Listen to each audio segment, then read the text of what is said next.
These chocolate covered strawberries are serious. And I had to learn that I need to go get them. Even though she said no, I better get my butt up off that couch. What was the original question? And drive 20 minutes to get these strawberries. Even though she said no. I feel like that was the question. No, back to the pursuit thing, to where when you get a no, I had to learn that my wife is my goal. She's my joy. She's my happiness. She's my all of that. And without her in my life, I don't have all of this.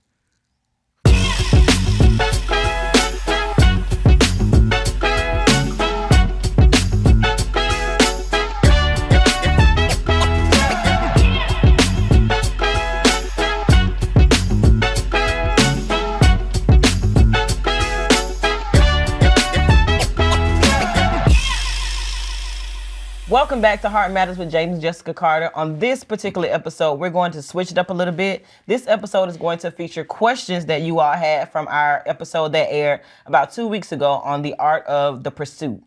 So we're going to answer all of your questions. You're going to hear a little voice in the background, but that's cool because she's reading your questions, and we're going to get those questions answered for you also. Let's go. Okay, so Jessica. Okay, before like you said, you talked about after James had pursued you for marriage, that you had to start kind of pursuing him once you were married. Mm-hmm. How did you learn what pursuit looked like for James? That's a good one. How you gonna say my question? That really was a good question though, for real. And learning what pursuit looked like for James, it had to do with really learning who he was as a person.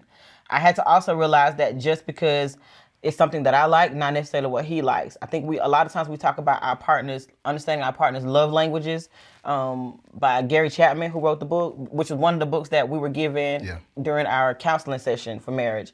I really had to learn how he receives love. I think we talk about how people express love, but we also had to learn how he receives love and how he like to be pursued. And in that came with really sitting down, having conversations and having intimate moments with my spouse, not sexual moments, but really intimate moments. Because when you say the word intimacy, people start thinking sex.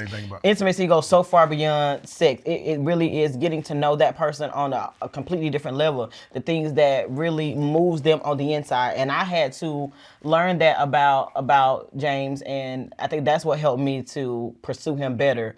But there was some trial and error though, because sometimes I got it wrong. So what did that look like then?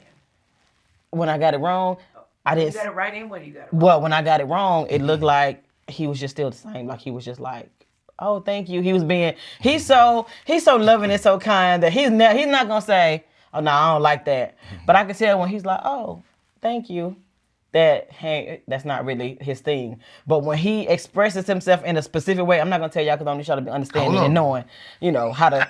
But don't tell when he expresses himself in a certain way, I know that this is it. This is right. This is what has gotten to him. This is what pulls him out of what could be a very bad moment. Because pursuit for us in our marriage sometimes is being able to pull each other out of bad moments. And so when I'm able to see him come out of that moment and not just say, "Oh, thank you, baby girl," but really come out of that, I think that's what that looked like for me.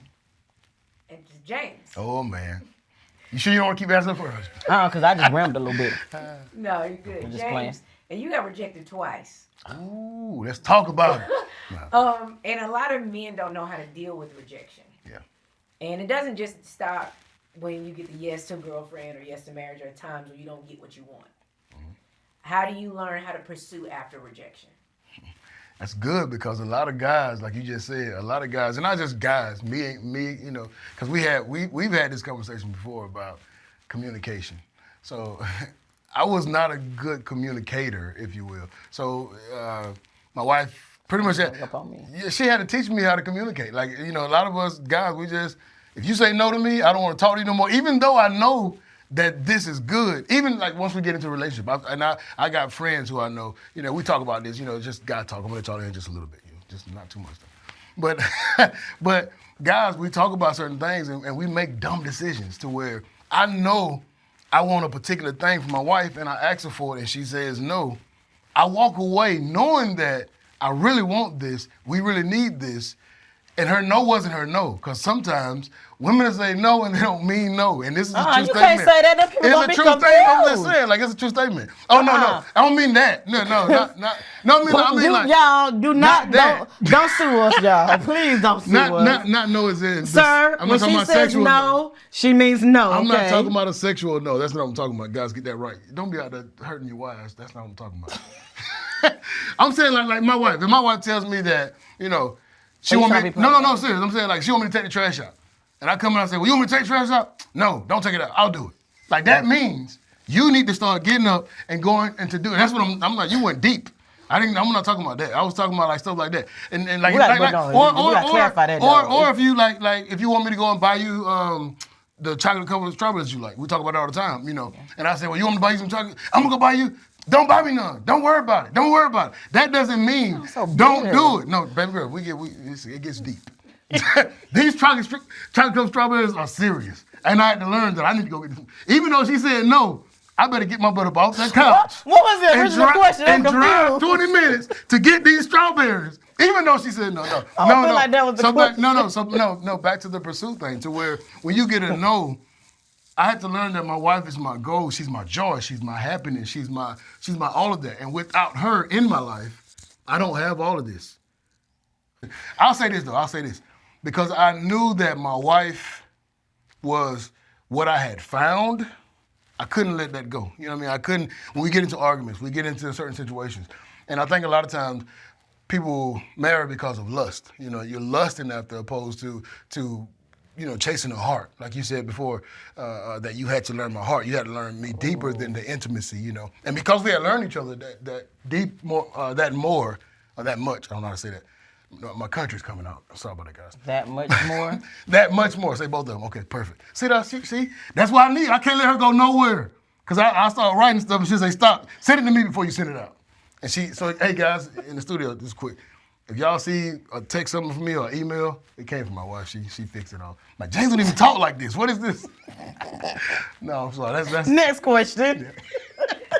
Okay, so you mentioned something very key there, and I think this was a question, it leads to another question. What's the difference between, and for both of you all, okay. saying I tried and I pursued? Oh, you want to go first, or Yeah, you go. Take it. Okay. To me, the difference between saying I tried and I pursued is that when you say I tried, just having the mentality of being just a trier, there's that it's easier to give up. When I'm pursuing something, there's an end goal. There's an intent that my desire is to have this thing.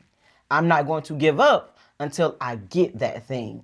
Trying, meaning I might fail, and if I do, I'll just try something else. Yeah. No, when I'm pursuing, this is what I want. I don't want anything else but that. Yeah, and another thing too, when you pursue something, you tend to learn a lot about it. You know what I mean? Like like let's talk about like lions. You know, lions. If anybody. Oh, I thought you said lying. No. Like not telling the truth. No, lions. Like whenever if they're pursuing a gazelle or a zebra, or they know how to. This is facts. You go and look it up. You know, I love watching Lion King, or not Lion King, but the Animal Kingdom and all that stuff. But they know how to pursue particular things, and they know when to pounce, how close they need to get. They know how fast they are. You know, all that like stuff. predator prey type of situation. I mean, in the situation. If the situation fits. No, but I'm saying that to say this, that when you pursue something for real, like when I pursued my wife, I learned a lot about who she was. I learned that even though people were saying that she was mean, I didn't see mean. So I knew how to speak to her. I knew how to come to her. I knew how to not take her fussing at me as it being negative, because her personality is, in my mind, amazing. So the pursuit, the difference between trying and pursuing is like you said earlier, that if I try something and you say no, I get rejected, I walk away, I give up, because I just tried, so let me go try something else. But if I'm pursuing, it's not as easy to just give up and to walk away, because I've learned you. I've learned your heart, I've learned your face, I've learned your ups, your downs. I've learned so much more about you than just trying. It's deeper than that with the pursuit. Okay, that leads to the next question, which deals with evolution. Because you're not the same people you were in high school. Yeah. You're not the same people you are after different losses, after military, after business. So when you say I've learned you, that is a loaded. I've learned. Yeah, yeah. How did you all learn to pursue, or what does pursuit look like in the difficult times Oh. when the person isn't receiving anything, maybe from the world, and it's dark in that space? How do you shift then? You gotta talk about that, cause I say that because I went through some PTSD stuff, so I guess I can let you kind of talk about that situation. Okay, so pursue in the difficult times. My whole voice just went down. Like, this is very heavy right now. But pursuit in the difficult times, it definitely does look different than the pursuit from the beginning, because after you've gone through everything and you're dealing with things, sometimes the pursuit isn't so much of going after as it is allowing them sometimes the space to heal, to grow, to change, to evolve, and just sometimes just being there. I think sometimes when we think of the term pursuit, we think of it automatically being, I got to be in action. I have to do this. I have to make you, see me. I have to make you want me. I have to make you know that I want you. And sometimes it's just, once by the time it really gets to that point, you should have already established something that person knows you have their best interest at heart. They know you want them. They know you see them. But right now, they need you. They need to know that you care about them, that you are going to be there, and that you understand that they may not necessarily receive your pursuit in the way that they did in the beginning, because they are a different person. They have, like, I'm not going to get deep into it, but in dealing with him and dealing with PTSD, I had to learn how to, the thing, remember I said earlier that I could see when he reacts to certain things a certain way, that I know that, hey, this is the pursuit, the avenue to take. I also had to learn that when he reacts to certain things, that, okay, this is not necessarily the time to pursue. This is just the time to sit back and let him be, but don't let him get too far that he's gonna tip over the edge. Give him just enough space to be able to know that it's okay to feel what you're feeling. It's okay to deal with what you're dealing with, but it's just not okay to just sit in and wallow with it. And in that, I need you to know that when you're ready, I'm here. And if you get to a point to where you don't ever say you're ready, I'm gonna check on you to be like, hey, you ready?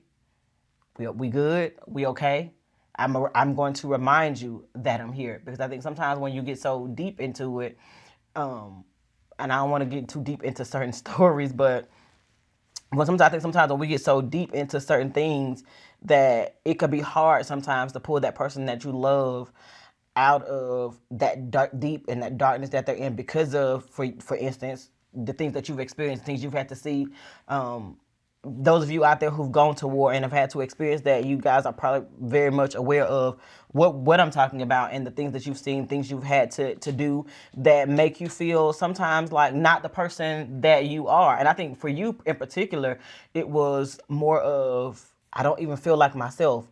And so in that, I have to now not just love the person that I've grown to know, but I also have to love somebody who doesn't even remember who he was, number one, doesn't even remember, and I'm gonna say this, but there were times when I think we sat down, and if, I'm gonna have to cut this out if this is too much, but there were times when we sat down, and I remember just having a full transparent conversation of something you said to me was like, there were certain memories that you just did not have, and in that moment, pursuit was filling him in on those memories, those things that once he got to Iraq and they said, you don't have a family, you don't have a wife, you don't have a daughter, get that out of your head. And so you get so conditioned to not think about your wife, your daughter, and all these things. So the memories that you had, they're now replaced by all this devastation. And so to sit down and to be able to say, hey, these are some of the things that we did. These are some of the things that we like to do together that, right now you're finding little to no interest in. I'm gonna say it again. These are some of the things that you find little to no interest in that you once used to love to do. And so reminding you of those things and letting you know that you don't have to like them anymore now, but this is something that you did at one point like. And so. And I know you all brought that up, but you all have gone through loss. Yes. Mm-hmm. Even as it relates to miscarriage. Yeah. What happens when both of you are going through separate losses and maybe don't have the energy to pursue? Or how do you work through like finding the joy and the pursuit when it's like this is mutually hard on both of us? Yeah. Yeah. I would say this is a strong question, but I would say that having a tank that's So if you have a tank that's full or that's half full, you have to depend on that tank having enough in it for you to be able to live off of, if you will. So that's why it's so important in relationship that you have true joy, you have real, genuine love, you have real, laughter. Not the fake, phony, what people give all the time, to the world or their job, or they're putting on these masks and all that stuff. It's really important in my mind to be vulnerable with your spouse, your significant other, to where you see the genuineness of what you guys have. To where, like you said, when you get to moments where we just don't have enough right now to give to each other because both of us are broken, we can go into the tank that we had, a year ago, 2 years ago, of all the stuff that we've put into this, that she don't have to see me, I don't have to see her, but we still in love, She spends her time, I spend my time. And when we come back together, we can now fill the tank back up because the tank has went down, like you said. And there has been times where, like you just said, we were with the miscarriages, I don't know what she was dealing with, I don't know what I'm dealing with, and then we got to go to church, and she still got to preach, I still got to play the piano, I still got to give, I still got to pray. We got to pray for people. Yeah, do my anointing, and so we don't have time to sit down with each other or even ask each other questions about what's going on. So we had to pull off of that last year before, family time, all the stuff that we intentionally do to where we make sure that this thing is always filled, because there's going to come a time where we're going to need to pull from these memories, like you said before, when my memories wasn't there, I had to depend on her memories, you know what I mean? I had to depend on the stuff that she had, that she could tell me, that I trusted her enough to be, to do. And that's very important when it comes to the question that you just asked. It's important that you have that genuine love, that real, not the stuff that people try to show you. It has to be real. And that realness is what gets you from point to point when you have, hard situations like that. I think it's important too, to understand how your spouse deals with losses too. Like me personally, I deal with losses real differently than most people, because my mind is conditioned and I can't seem to get my mind out of that condition, despite the fact that I have an amazing husband.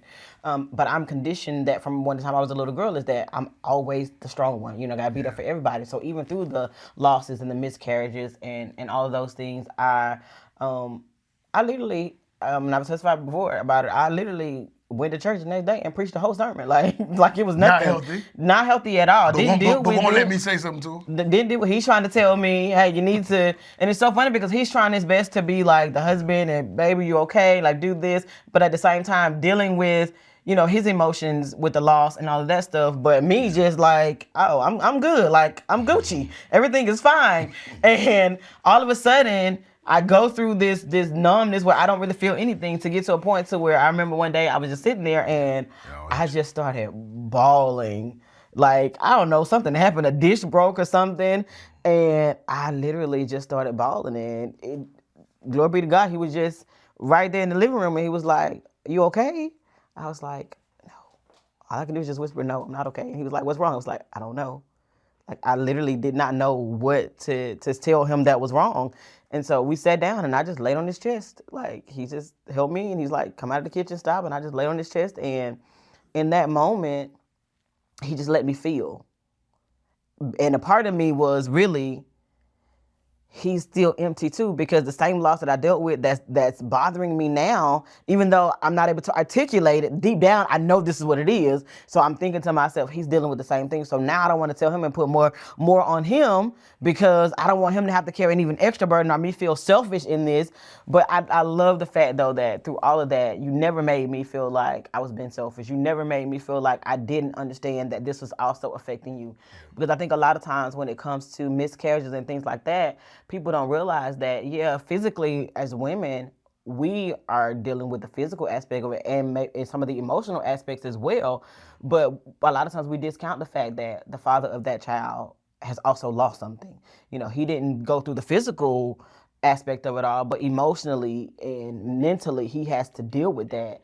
And so in doing that together, I think sometimes for us, it was good for us to not really dump on each other right away, to let each other feel, and him not feel like I'm dealing with all these emotions and this sadness, and like because we literally, when we experienced this miscarriage, we have been trying for almost 10 years. Because our daughter was 10 at the time. We had this grand plan that when she was 2, we was gonna have another kid. Then when that kid was 2, we was gonna have another kid. Like, this was the plan, and it was like it took forever to get to that point, and then to lose that, and it's like we were so close right there at the door, and so it really broke him. And then now I'm like running around like everything is cool, everything is okay. Well, another thing But too you is- never made me feel like Another thing too, though, is that the doctors at 8 weeks said that the heartbeat was gone, and then if we don't make a decision now, I can lose you too. So I had to. It was a lot of that, in my mind as well, that I didn't want to say get rid of my baby.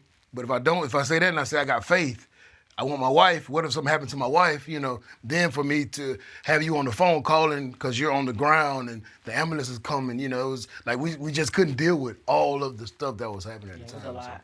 So it was a ton that was going on then.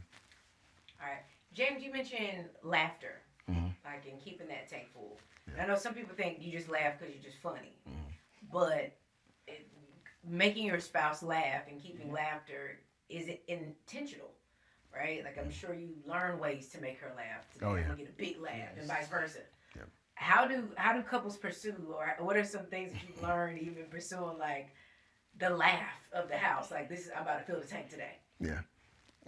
I've learned that, I don't know, it's important. It's important to me to where, like I said before, that, we've gotten to arguments about, I'm always laughing. You know what I mean?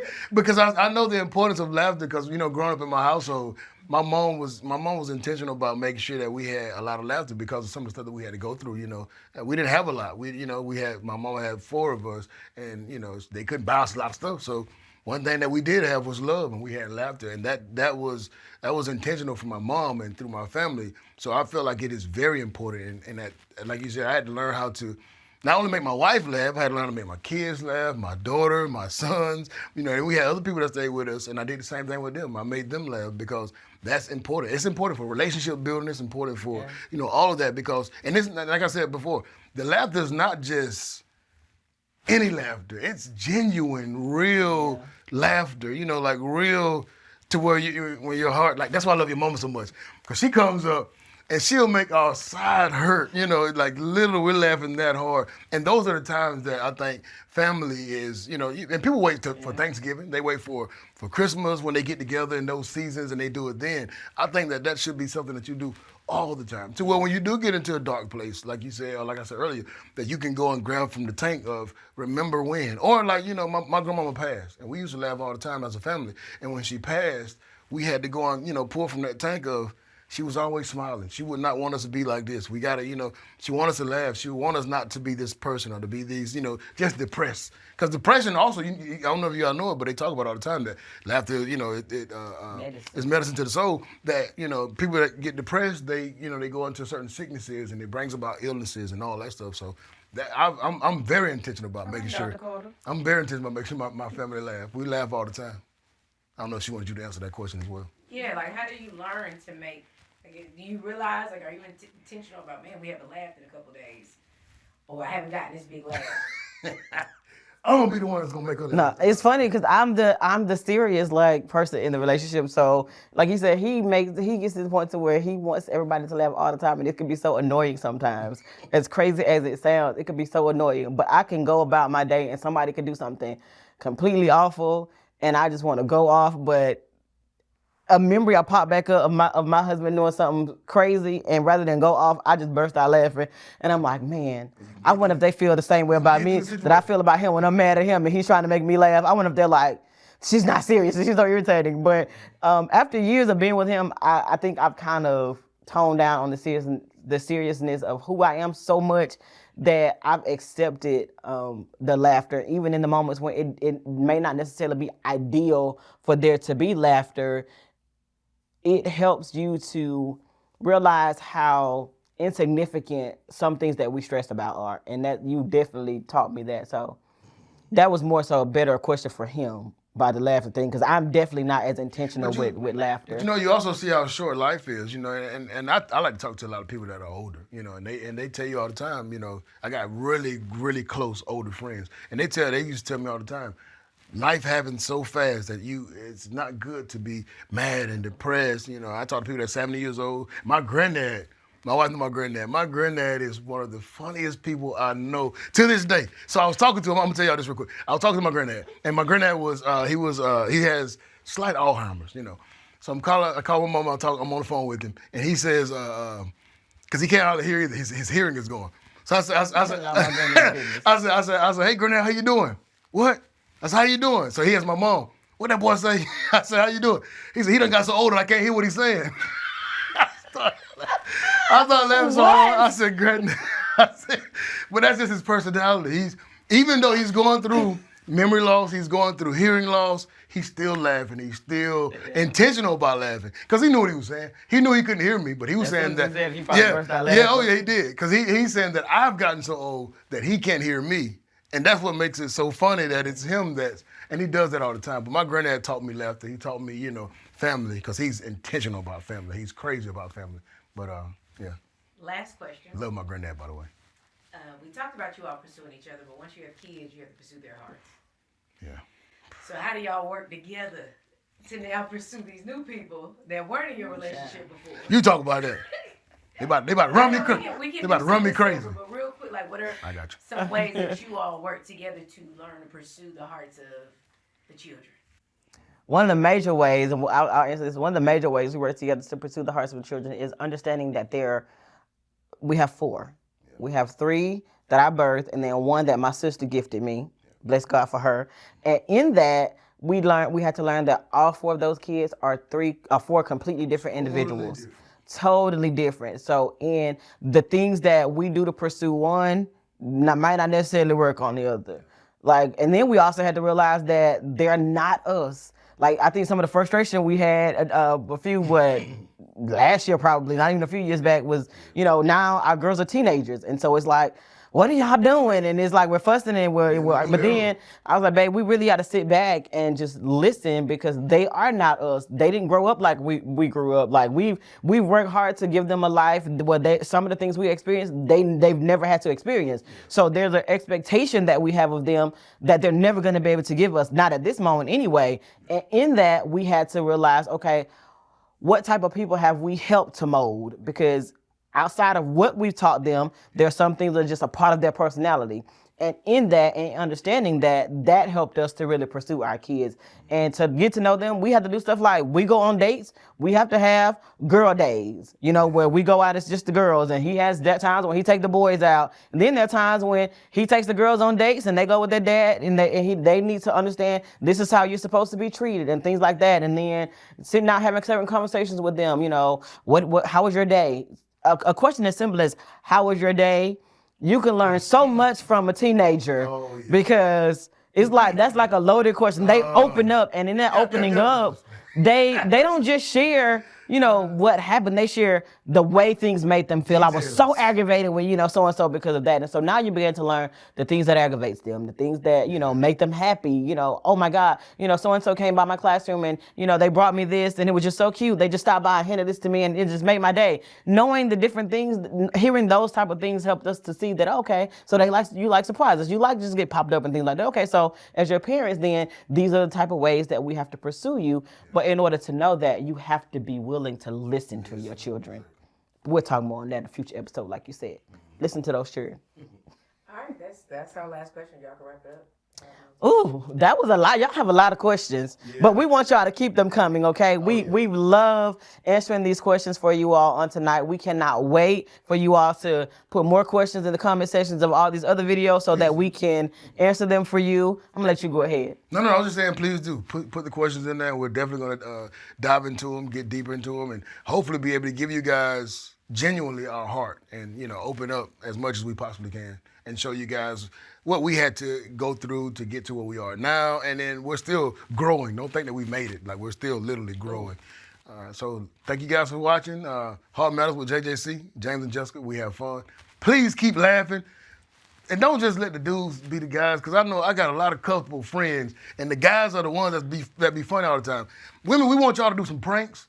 make us slip up on some water. You know what I mean? You want me to make you slip on some water? Get some whipped cream and slap me. No, I'm just playing. What? Don't do this crazy stuff I'm saying. I'm to gonna do you. shaving cream. Hey, your husband's gonna get mad. I just play. Okay. Y'all have Thank y'all fun. for tuning Thank in. y'all so much. We'll see y'all next week.